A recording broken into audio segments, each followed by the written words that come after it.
भगवान शंकर का इंद्र रूप धारण करके उपमन्यु के भक्ति भाव की परीक्षा लेना, उन्हें क्षीर सागर आदि देकर बहुत से वर देना और अपना पुत्र मानकर पार्वती के हाथ में सौंपना, कृतार्थ हुए उपमन्यु का अपनी माता के स्थान पर लौटना।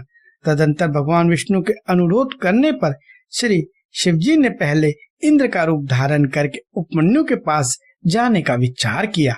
फिर श्वेत ऐरावत पर आरूढ़ हो स्वयं देवराज इंद्र का शरीर ग्रहण करके भगवान सदाशिव देवता, असुर, सिद्ध और बड़े बड़े नागों के साथ उपमन्यु मुनि के तपोवन की ओर चले।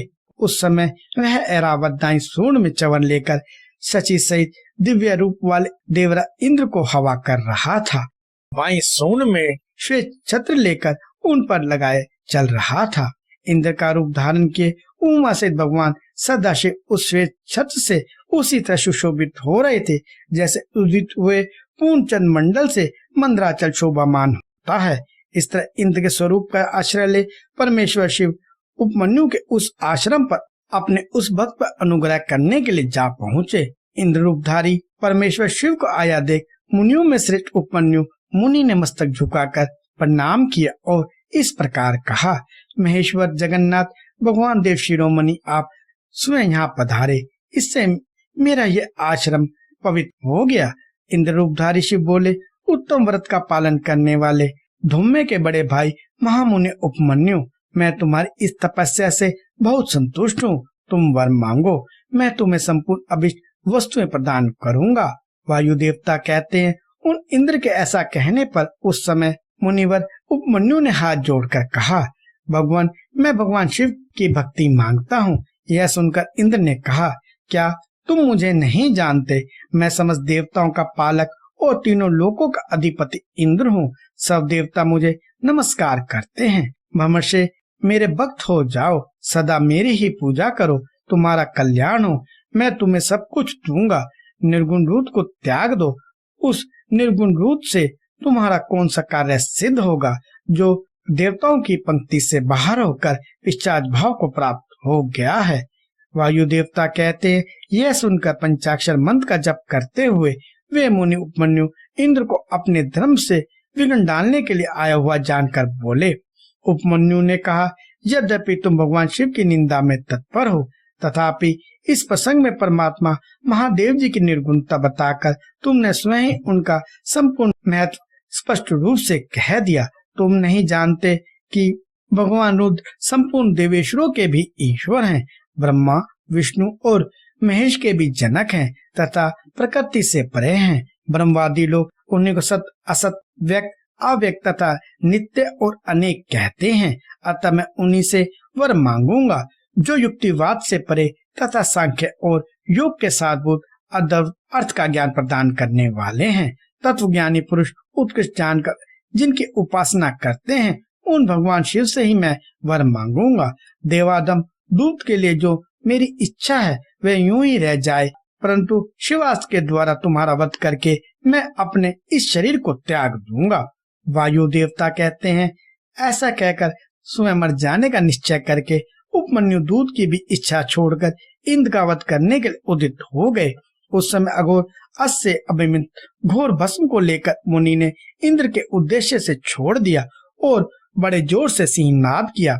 फिर शंभु के युगल चरणाविंदों का चिंतन करते हुए वे अपनी देह को दग्ध करने के लिए उदित हो गए और अग्नि धारणा धारण करके स्थित हो गए।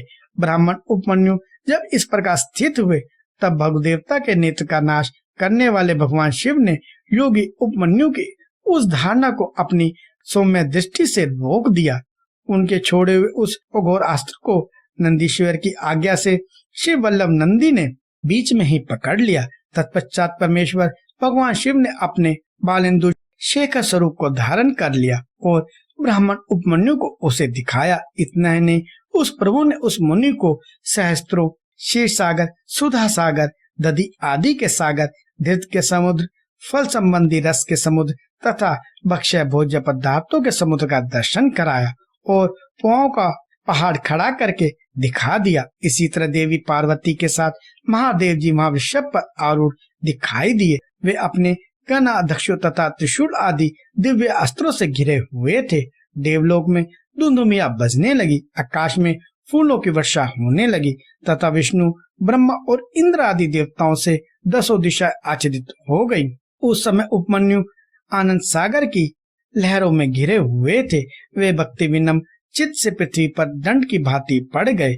उसी समय वहां मुस्कुराते हुए भगवान शिव ने यहाँ आओ कहकर उन्हें बुलाया और उनका मस्तक सूंघकर अनेक वर दिए। शिव बोले, वत्स, तुम अपने भाई बंधुओं के साथ सदा इच्छा अनुसार भक्ष्य भोज्य पदार्थों का उपभोग करो, दुख से छूटकर सर्वथा सुखी रहो, तुम्हारे हृदय में मेरे प्रति भक्ति सदा बनी रहे।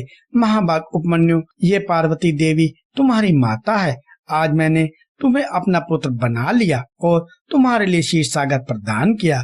केवल दूध का ही नहीं, मधु, दधी, अन्न, घी, भात और फल आदि के रस का भी समुद्र तुम्हें दे दिया। ये पाँव के पहाड़ तथा भक्ष्य भोज्य पदार्थों के सागर मैंने तुम्हें समर्पित किए। महामुनि, ये सब ग्रहण करो। आज से मैं महादेव तुम्हारा पिता हूँ और जगदम्बा उमा तुम्हारी माता है। मैंने तुम्हें अमर तथा गणपति का सनातन पद प्रदान किया। अब तुम्हारे मन में जो दूसरी अभिलाषा है, उन सबको तुम बड़ी प्रसन्नता के साथ वर के रूप में मांगो। मैं संतुष्ट हूँ, इसलिए वह सब दूंगा। इस विषय में कोई अन्यथा विचार नहीं करना चाहिए। वायुदेव कहते हैं, ऐसा कहकर महादेव जी ने उन्हें दोनों हाथों में पकड़कर हृदय से लगा लिया और मस्तक सूंघकर यह कहते हुए देवी की गोद में दे दिया कि यह तुम्हारा पुत्र है। देवी ने कार्तिक की भांति प्रेम पूर्वक उनके मस्तक पर अपना कर कमल रखा और उन्हें अविनाशी कुमार पद प्रदान किया। श्री सागर ने भी साकार रूप धारण करके उनके हाथ में अनश्वर पिंडीभूत स्वादिष्ट दुग्ध समर्पित किया। तत्पश्चात पार्वती देवी ने संतुष्ट हो उन्हें योग जनित ऐश्वर्य, सदा संतोष, अविनाशनी ब्रह्म विद्या और उत्तम समृद्धि प्रदान की। तदंतर उनके तपो में तेज को देखकर प्रसन्नचित्त हुए शंभु ने उपमन्यु मुनि को पुनः दिव्य वरदान दिया। पशुपत व्रत, पाशुपत ज्ञान, तात्विक व्रत योग तथा चिरकाल तक उसके प्रवचन की परम पटुता उन्हें प्रदान की। भगवान शिव और शिवान से दिव्य व्रत तथा नित्य कुमार पाकर वे प्रमोदित हो उठे। इसके बाद प्रसन्नचित्त हो प्रणाम करके हाथ जोड़ ब्राह्मण उपमन्यु ने देव महेश्वर से यह वर मांगा। उपमन्यु बोले, देव देवेश्वर प्रसन्न होइए, परमेश्वर प्रसन्न होइए और मुझे अपनी परम दिव्य एवं अव्यभिचारिणी भक्ति प्रदान कीजिए। महादेव, मेरे जो अपने सगे संबंधी हैं उनमें मेरी सदा श्रद्धा बनी रहने का वर दीजिए। साथ ही अपना दासत्व उत्कृष्ट स्नेह और नित्य सामीप्य प्रदान कीजिए। ऐसा कहकर प्रसन्नचित्त हुए द्विश्रेष्ठ उपमन्यु ने हर्ष गदगद वाणी द्वारा महादेव जी का स्तवन किया। उपमन्यु बोले, देव महादेव, शरणागत वत्सल, करुणा सिंधु साम सदाशिव, आप सदा मुझ पर प्रसन्न होइए। वायुदेव कहते, उनके ऐसा कहने पर सबको वर देने वाले प्रसन्न आत्मा महादेव ने मुनिवर उपमन्यु को इस प्रकार उत्तर दिया। शिव बोले, वत्स उपमन्यु, मैं तुम पर संतुष्ट हूँ, इसलिए मैंने तुम्हें सब कुछ दे दिया। ब्रह्मर्षि, तुम मेरे सदृढ़ भक्त हो, क्योंकि इस विषय में मैंने तुम्हारी परीक्षा ले ली है। तुम अज अमर, दुख रहित, यशस्वी, तेजस्वी और दिव्य ज्ञान से संपन्न हो। द्विश्रेष्ठ, तुम्हारे बंधु माधव, कुल तथा गोत्र सदा अक्षय रहेंगे।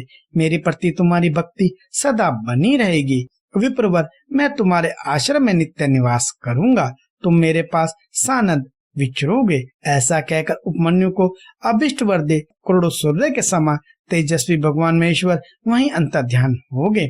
उन श्रेष्ठ परमेश्वर से उत्तम वर पाकर उपमन्यु का हृदय प्रसन्नता से खिल उठा। उन्हें बहुत सुख मिला और वे अपनी जमदायिनी माता के स्थान पर चले गए। वायव्य संहिता का पूर्व खंड संपूर्ण।